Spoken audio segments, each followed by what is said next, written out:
Chair McWilliams, during your confirmation hearing, you committed to adhering to the requirements and intent of the Community Reinvestment Act, and you added, and I'll quote, "I can also assure you that on a personal level, as somebody who was part of the low and moderate income community, that the mission of the CRA resonates profoundly with me on a personal level as well."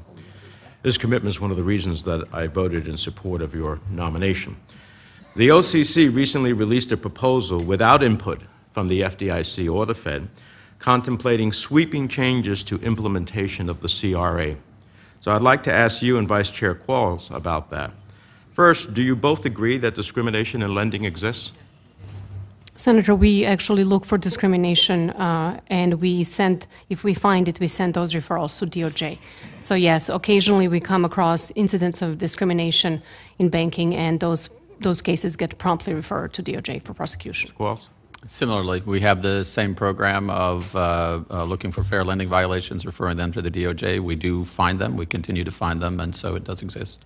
Would you support a final rule that emphasizes the importance of a bank's physical presence in terms of branches in low and moderate income communities? I'm sorry, did you say de-emphasizes? That de-emphasizes. Yeah. I think we need to take a look at the way branches are playing the role in today's community, but banking in general and the digital framework for banks. But in general, I believe that branches are important, still important, and in a number of low and moderate income communities, to the extent that the consumers rely on those branches more so than they rely on digital devices, I would certainly want to make sure that emphasis remains a part of the CRA. I think place is important with respect to banking and the implementation of the CRA. I come from a part of the country that is fairly rural, and the importance of branches in rural communities is something that I have a special interest in.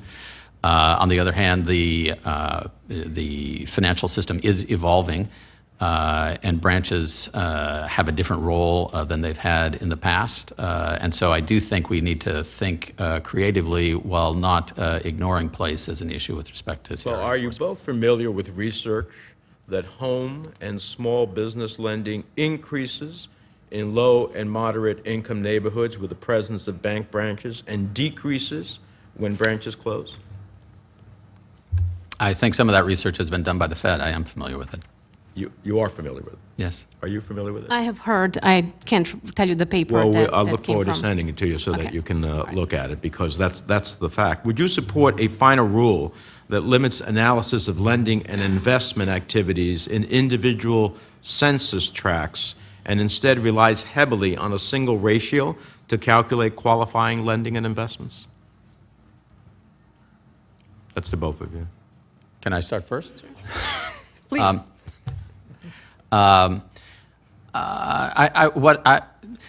My view of the regulatory process is that we benefit enormously from input. The Controller of the Currency has put out an ANPR that will give us a lot more information than we currently have. We're going to work jointly together on the basis of that information to put out an NPR. So I don't want to front-run that process by committing now to something that I may find on the basis of information that comes in from a variety of sources ought to be more nuanced. Well, how about you? I would want a final rule to ensure that the original congressional intent behind the CRA is satisfied. Well, I appreciate that. Do you agree with the premise that the CRA is about measuring banks' contributions, lending, investment, and services to local communities? You can go first. Thank you. Local communities, yes, that's a part of the CRA's intent. It's supposed to serve, the banks are supposed to serve the communities in which they operate. And to the extent that those local communities are low and moderate income communities, they're supposed to service those communities as well. To the extent that they have a footprint that does not include necessarily in their local presence the low and moderate income communities, but in their general footprint, there are such communities they're supposed to service those. Here's my concern. If regulators no longer look at activities in individual low and moderate income communities, or do so in a limited capacity, and instead rely on the totality of a bank's actions, how is it that they'll be able to monitor whether banks are meeting local credit needs, which vary from community to community? That's why the question about that's been put out that's suggesting that instead of looking at individual census tracts, that a single ratio to calculate qualifying lending and investments, basically looking at the totality of an action without looking at its disparate effects upon communities, that's at the heart of the CRA. That's at the heart of the CRA.